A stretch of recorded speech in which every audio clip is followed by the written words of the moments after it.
အားလုံးပဲမင်္ဂလာပါ Western China Story YouTube Channel လေးကနေကြိုဆိုလိုက်ပါရစေဒီကနေ့ပြောပြပေးမယ့်ပုံမြင်လေးကတော့ကဘာကြီးမီးလောင်နေဆိုတဲ့ပုံမြင်လေးပဲဖြစ်ပါတယ်လူတို့ရဲ့နယ်ပယ်မှာကြီးမားတဲ့အန္တရာယ်မျိုးတွေကြုံတွေ့ရလိမ့်ရှိပါတယ်စိုးရတဲ့အခြေအနေပဲဖြစ်ပါတယ်အဲဒီလိုအခါမျိုးမှာတော့မိမိတို့ရဲ့အသက်အန္တရာယ်လက်မရအတွက်ကိုလိုယုံပြီးတော့ရှောင်နေကြစမြဲပါပဲ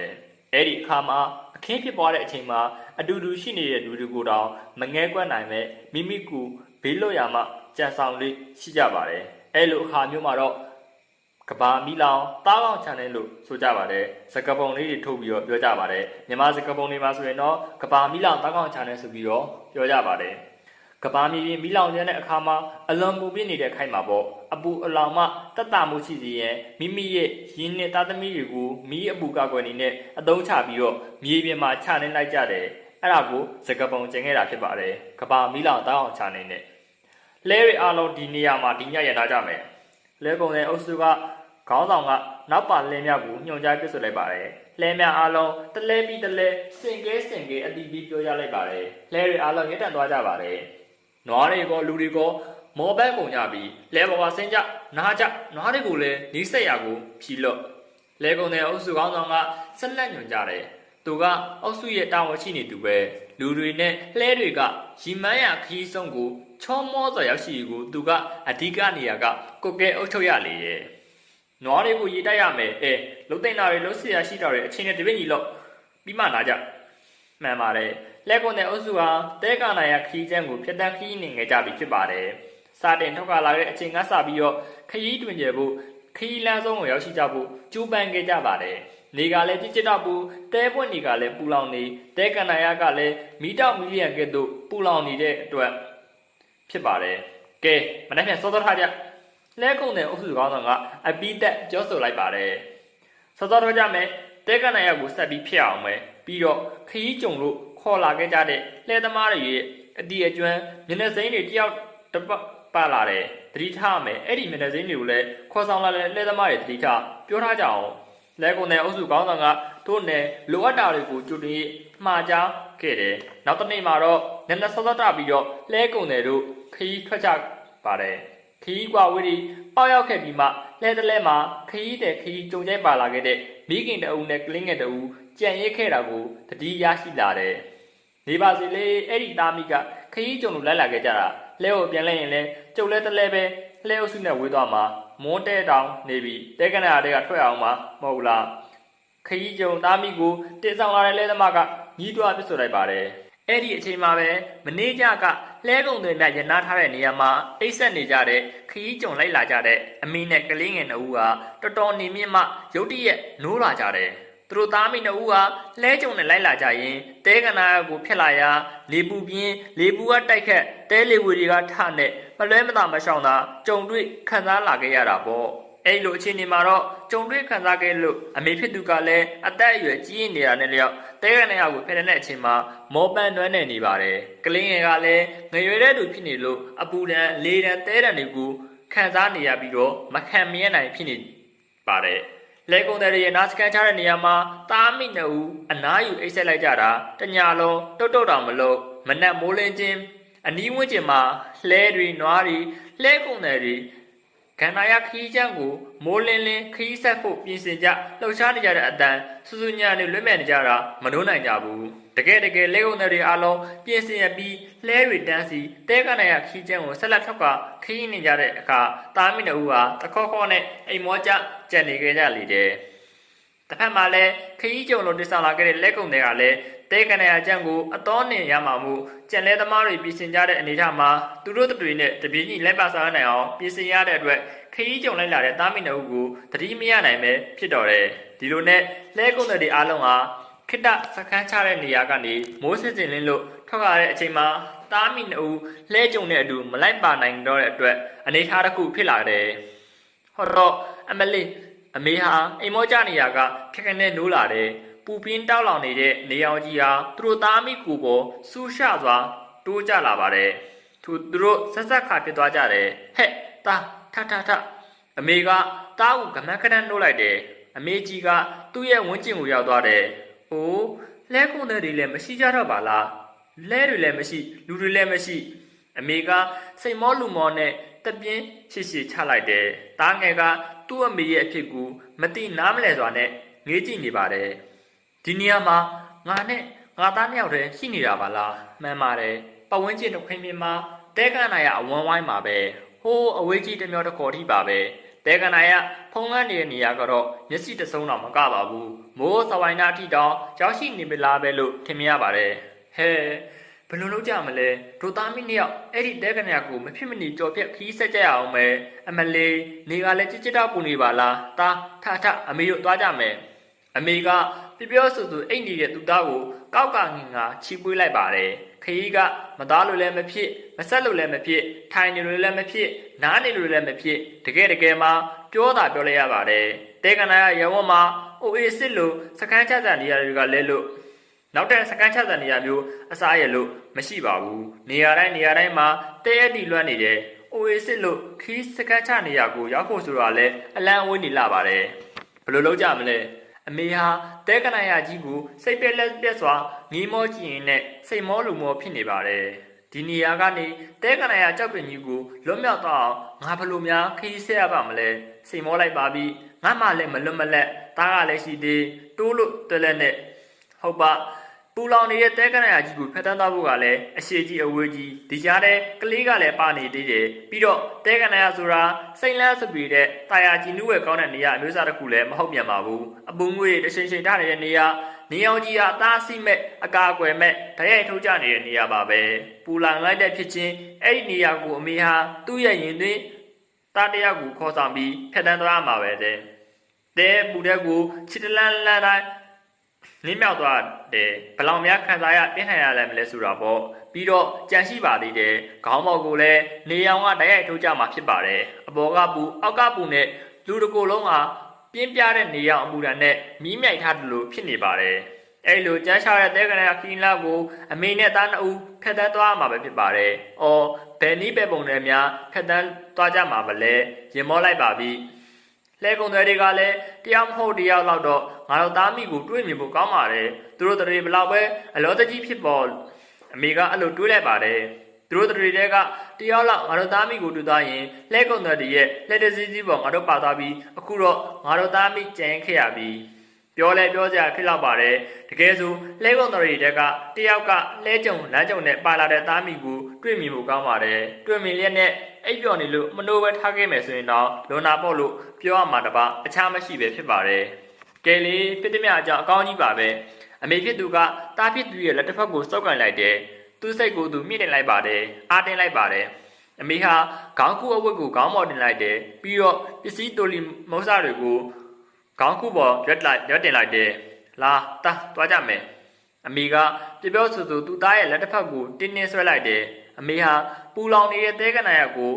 ခရီးနေလိုက်ပါတယ်သူမအဖို့တဲကနာရအတိုင်းတာဟာတဝက်တစ်ချမ်းကိုလဲကုံတဲ့တို့ရဲ့လမ်းကြောင်ခရီးနဲ့လိုက်ပါခဲ့ပါတယ်ကျန်တဲကနာရတဝက်တစ်ချမ်းကိုတော့အခုလိုခြေလင်ခရီးနဲ့ခရီးနေရမှာပဲဖြစ်ပါတယ်အမေတာမရှောင်းနိုင်တော့ဘူးမေတာချောက်တွေပူတယ်ခရီးတန်း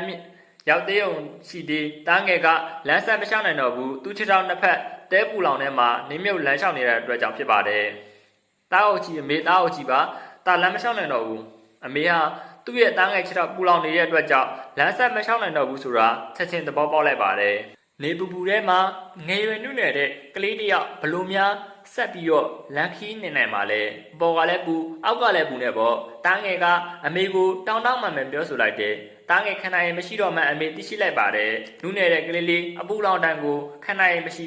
မှာအမေကသိလိုက်ပါတယ်အေးအမေသားကိုအမေကြီးမှာပေါ့အ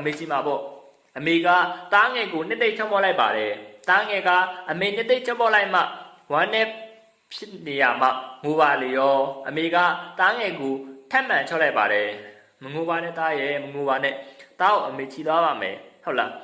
အမေကတားငယ်ကိုချောချောမော့မော့ပြောရင်းချီပိုးလိုက်ပါတယ်တားငယ်ခြေထောက်တွေကတဲဖို့နေလျှောက်ခဲ့တဲ့အတွက်ပူလောင်ဖြစ်ပေါ်နေရဆိုတာအမေထွတ်ရှိခဲ့ရပါတယ်ကြာများကြာနေရင်လောင်ကျွမ်းသွားမှာပဲစိုးရိမ်နေရပါတယ်အမေနဲ့သားဟာတဲကန်နာပြင်မှာခီးဆက်ခဲ့ကြပါတယ်အမေဟာခြေတလန်းတိုင်းတဲဖို့နေထဲနင်းမြုပ်လိုက်တဲ့ပူလောင်တဲ့တန်ခံစားလိုက်ရတာမချိမဆက်အောင်ပါပဲစောက်တက်နဲ့ပါပဲအမလီအော်နေရတယ်ဘ လောင်များပူလိုက်ပါတယ်လေအသားတွေကလည်းစက်ပြင်းပြင်းအချိန်နဲ့ကြာမြင့်လာရင်လောင်ကျွမ်းသားမဲ့ပုံပေါက်ပါတယ်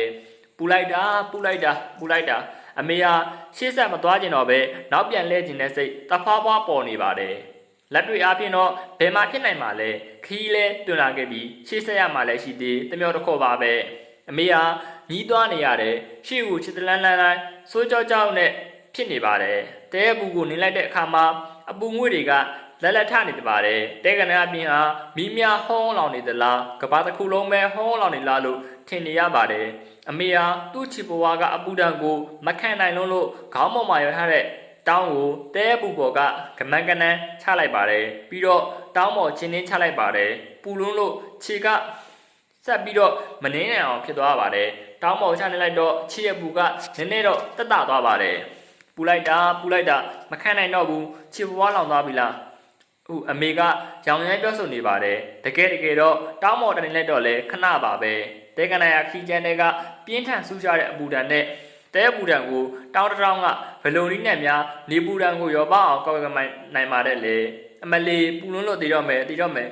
အမေကအော်ဟစ်နေပါတယ်သူချီတော့အောက်ကတောင်းလဲအပူဒဏ်ကူးဆက်နေပါပြီတောင်းတလုံးကချစ်တောက်ပူပြင်းနေပါတယ်ပူလွန်အားကြီးနေတော့တောင်းကလည်းဟောင်းတော့လောင်သားမလားဖြစ်နေပါတယ်အမေဟာတောင်းကိုခြံထဲမှာတောင်းကပူပင်းလာတော့တောင်းကိုကမန်းကနန်းဖယ်လိုက်တယ်ခေါင်းထက်မှာရရှိသေးတဲ့ခေါင်းကိုအဝတ်ကိုမြင်မြင်ယူပြီးတော့တဲဘူးပေါ်ဖြန့်ခင်းလိုက်တယ်ဖြန့်ခင်းလိုက်တဲ့ခေါင်းကိုအဝတ်ပေါ်ကိုအမေဟာခြေစုံချပြီးတော့နင်းထားလိုက်ပါတယ်နည်းနည်းလေးတက်သွားတယ်အမေဟာစိတ်တက်ရတာကြောင့်ကျိုးဆိုလိုက်ပါတယ်ဒါပေမဲ့တခဏပါပဲခေါင်းကိုအဝတ်ကလည်းပူလောင်လာပါတော့တယ်နေပူဒဏ်နဲ့တဲပူဒဏ်ခေါင်းကိုအဝတ်ကလည်းဘလောင်များခဏရရှိပါတယ်လေခေါင်းကူးဝဲဟာခဏလေးပူလာတော့အမေဟာခေါင်းကူးဝဲပေါ်ကဒဏ်ရာတက်လာကြောင်းချိန်နှင်းချထားခဲ့ပါတယ်ခဏလောက်ပါပဲခေါင်းကူးဝဲကလည်းနေအပူနဲ့တဲပူကိုခဏရည်တိတ်မရှိပါဘူးအမေရဲ့ခြေဟာအပူဒဏ်တွေကြောင့်ရဲလာပါတယ်ခြေကိုနေမရလောက်အောင်နာလာပါတော့တယ်အပူချိန်တွေကလည်းအင်းနဲ့အားနဲ့ဆိုတော့လူရဲ့အသားရည်ကလည်းအပူချိန်နဲ့ကင်ထားသလိုမြိုင်ထားသလိုဖြစ်နေပါတယ်အမလီဖျားအမေဟာဘယ်နည်းပဲပုံနဲ့များအပူရှင်ကူခဏရည်စမ်းမရှိတော့ပါဘူးတကူလုံးလည်းပူလောင်နေပါတယ်ဖျားတနေရပါတယ်အမေရဲ့မျက်စိအစုံကလည်းအပူငွေ့တွေရဲ့အမြင်အာရုံကြည်လင်ထင်ရှားမှုမရှိတော့ပါဘူးအမေရဲ့အကြအာရုံကလည်းချွေရင်းစပြုနေပါတယ်အပူဒဏ်ပြင်းတဲ့အတွက်ကြောင့်ပါပဲအခုအမေရဲ့ခြေထောက်ဟာအခုအခန့်ရဲ့လို့ဘာမှမရှိတော့ပါဘူးတောင်းလည်းမရှိတော့ဘူးခေါင်းကူးဝဲလည်းမရှိတော့ဘူးခြေပွားကြီးတက်ခြေပွားကြီးပဲမှရှင်ဖြစ်နေပါတော့တယ်ပူလိုက်တာ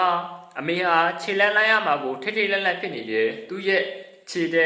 အပူတွေတဲကိုကျွန်းနေသွားမှာကိုကြောက်အောင်နေတယ်ပူလောင်နေတဲ့အတွက်ကြောင့်ပဲဖြစ်ပါတယ်ဟဲမထူးပါဘူးငါအပူမခံနိုင်ဘူးအမေဟာစိတ်နှောက်ကြည့်သွားလေရောသလားသူ့အပူအလောင်ကိုမခံနိုင်တော့ပဲအကြောင်းကိုပဲထက်ကအော်ဟစ်ပြောဆိုနေပါတယ်ဘဒုကိုကြီးပဲကအမေတိုင်းနဲ့ပြောဆိုနေပါလေတဲကနာရထဲမှာနော်လောဆယ်ရှိနေတာအမေရဲ့နဲ့သူ့ရဲ့ကလေးပဲဖြစ်ပါတယ်ငါအပူမခံနိုင်ဘူးအမေကထပ်မှန်ပြီးအော်ဟစ်ပြောဆိုလိုက်ပါတယ်ငါခြေထောက်တွေတဲထဲမှာပူလောင်နေပြီးငါခြေထောက်တွေမပူရဘူးဟဲ့အမေဟာပြောဆိုရေမောလိုက်တယ်တကယ်မှာအမေရဲ့ရေမောတန်ဟာအတုရောင်မှာအမေမရေမောနိုင်ပါဘူးငါခြေထောက်အောက်မှာတဲအပူတွေငါခြေထောက်အောက်ကပူနေတာပဲတဲအပူတွေကြောင့်နေရောင်တွေကြောင့်အမေဟာပြောဆိုတတိဝင်လာလို့ဖြစ်လာဟန်တူပါရဲ့ငါမှသားရှိရငါခြေထောက်တွေမပူတော့ဘူးငါမှသားရှိရအမေဟာပြောဆိုသူချီပိုးထားတဲ့သူ့ရဲ့သားကလေးကိုသူ့ရဲ့ရှိတက်ကိုဖြတ်ကနေပြစ်ချလိုက်ပါတယ်ကလေးဟာပူပင်းလောက်တဲ့တဲပွန်နေကြမှောက်လက်သားဖြစ်သွားပါတယ်ကလေးရဲ့ကြောကုန်းပေါ်ကိုခြေထောက်တစ်စုံဖြတ်ကနေကျလာတယ်ခြေထောက်တစ်စုံအပူလောင်တက်အောင်ကလေးရဲ့ကြောကုန်းပေါ်ဖိကက်ထားလိုက်ပါတယ်ကလေးကရုတ်တရက်ငိုလာပါတယ်ခဏပါပဲငိုတန်အားချက်ချင်းတိုးတိတ်သွားပါတယ်အမေရဲ့ခြေထောက်အစုံမှာပဲကလေးရဲ့ကြောကုန်းပေါ်မှာဖိနှင်းထားလိုက်ပါတယ်ကလေးရဲ့ရင်ဘတ်မှာတဲပူလောင်တွေဖြစ်ရှိနေပါတယ်အမေဟာကလေးကိုတဲပေါ်ချလိုက်ပြီးတင်းလိုက်ပါတယ်သူ့ရဲ့ခြေထောက်အပူတက်သွားမှာပဲသားကိုခြံနေလိုက်တဲ့အဖြစ်ပါပဲသားရဲ့အတတ်မဲ့ကူဟာလည်းတဲခန္ဓာရဲ့အပူဓာတ်ကိုဘလောင်များကြရှိ